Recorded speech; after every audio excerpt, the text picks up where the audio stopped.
प्रिय सज्जनों, धन धन सतगुरु तेरा ही आसरा। आज हम संत मंत्र की कड़ी को आगे बढ़ाते हुए निंदा, चुगली और बैक बाइटिंग पर हजूर महाराज श्रवण सिंह जी के अनमोल विचारों पर चर्चा करेंगे।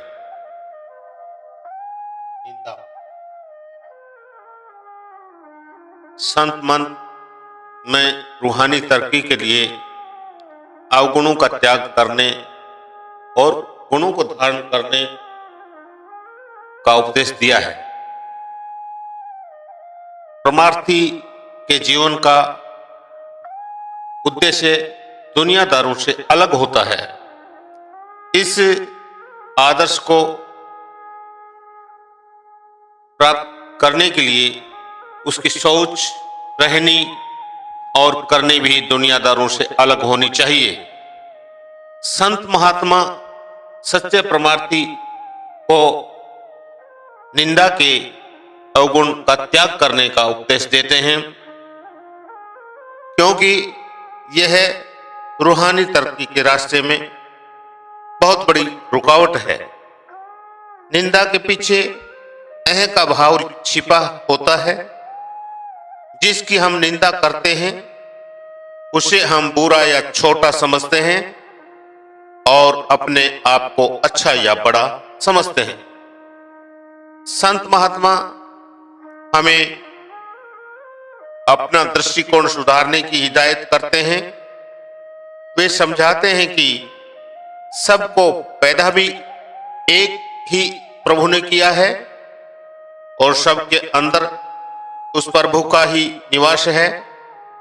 इसलिए रूहानी दृष्टि से कोई भी बुरा नहीं है और किसी को बुरा कहना प्रभु को बुरा कहना है। यही कारण है कि संतों महात्माओं ने निंदा को घोर पाप कहा है। उनका असल भाव यह है कि अहं सबसे बड़ा अवगुण है। निंदा का जन्म अहं से होता है, इसलिए निंदा बहुत बड़ा दोष है। गुरु अर्जन देव जी कहते हैं, अव खत सभी किति अनु निंदक का दारू नहीं। निंदा रूपी अपराध की माफी मिलना बहुत मुश्किल है। संत महात्मा कहते हैं कि जब हमारा ध्यान दूसरों की बुराई की तरफ जाता है तो हम उस बुराई के स्तर तक नीचे आ जाते हैं। मान लो किसी इंसान ने सचमुच कोई बुरा काम किया है तो हमें उसके साथ हमदर्दी होनी चाहिए। हमें उससे भी प्रेम करना चाहिए। लेकिन अगर हम उसकी निंदा करनी शुरू कर देते हैं तो ऐसा करने से हमारा अपना हृदय मलिन हो जाता है।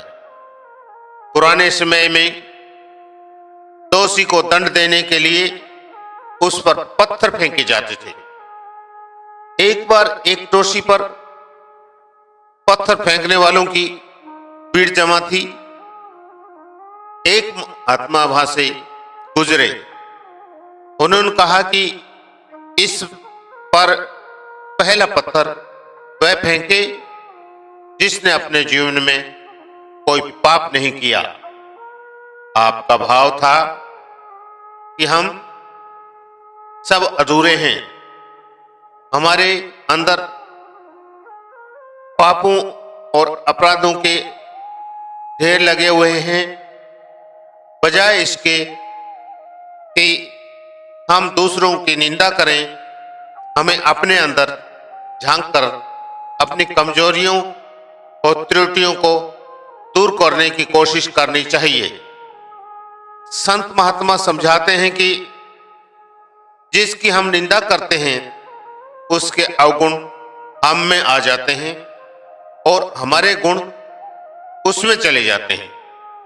उसके पाप हमें लग जाते हैं और हमारे पुण्य उसे लग जाते हैं। वह इसी बात को इस तरह भी समझाते हैं कि निंदक मुफ्त में दूसरों की गंदगी साफ करता है, लेकिन खुद को उसी गंदगी से गंदा कर लेता है। निंदा तो किसी की भी ठीक नहीं, किंतु संत की निंदा तो सपने में भी नहीं करनी चाहिए। पूर्ण संत प्रभु का रूप होता है। संत की निंदा प्रभु की निंदा है। काल अपने स्वामी की निंदा करने वालों को कभी माफ नहीं करता। गुरु अर्जन देव साहिब कहते हैं, संत का निंदकू महा हथियारा, संत का निंदकू परमेश्वरी मारा, संत का निंदकू राजते हीनू, संत का निंदकू दुखियारू दीनू, संत के निंदक कऊ सर्व रोग, संत के निंदक कऊ सदा विजोग। संत के निंदक कभी भवसागर से पार नहीं हो सकते। उनके छुटकारे का एक ही साधन है कि संत उन्हें बख्श दें। संत महात्मा समझाते हैं कि दूसरों की निंदा करने के अवगुण से बचना चाहिए, परंतु अपनी निंदा को धैर्यपूर्वक सुनना और सहन करना चाहिए।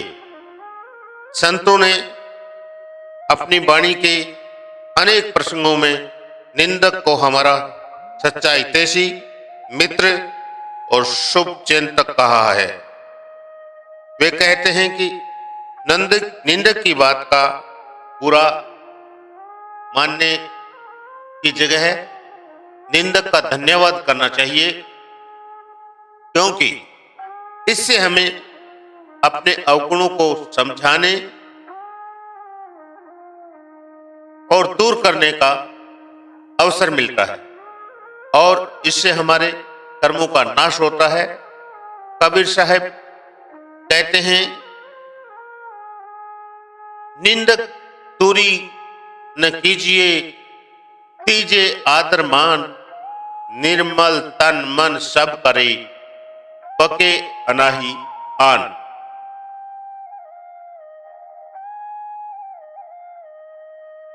निंदक एक हूं मत मिले, पापी मिलो हजार, एक निंदक के शीश पर कोटि पाप को भार। मीराबाई ने भी कहा है,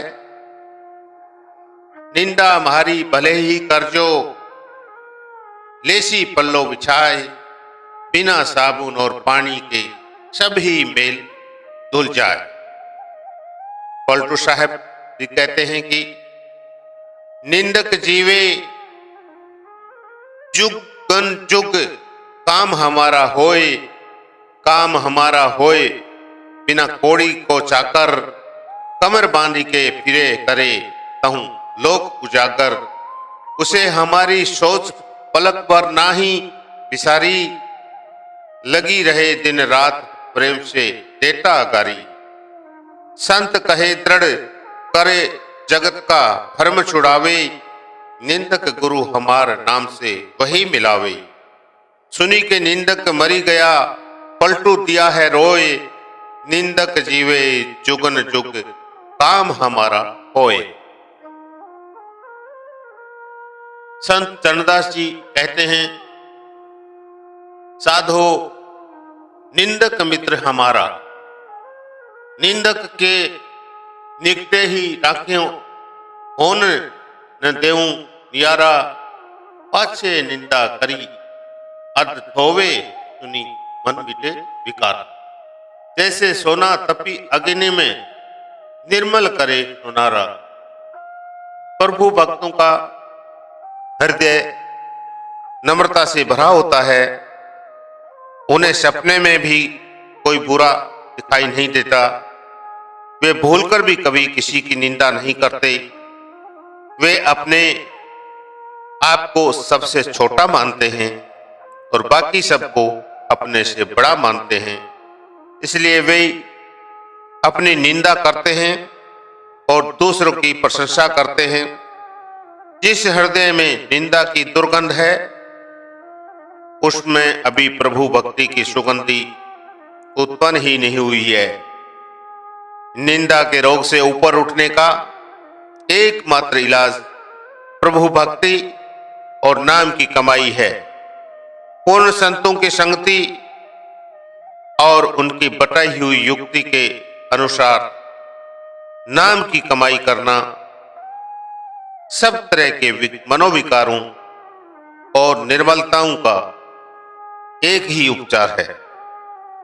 निंदा के रोग से बचाव का सच्चा साधन भी यही है। धन धन सतगुरु तेरा ही आस्था।